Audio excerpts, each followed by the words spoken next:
Hello YouTube family. आता आम्ही Chinese खाल्ल्यावर आलो आहे आईस्क्रीम खायला.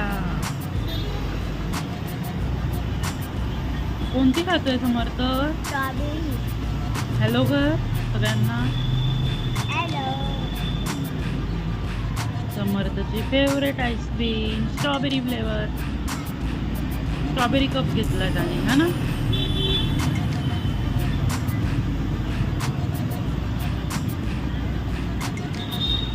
मग मज्जा आहे तुझी आज, हा ना. उद्या स्कूल आहे, लवकर उठायचंय. मग आता तुला झोपायचं घरी गेल्यावर डायरेक्ट बेडवर ब्रश करून, हो का? करणार ना ब्रश? चला समर्थ कंटिन्यू कर आईस्क्रीम. बाय कर सगळ्यांना.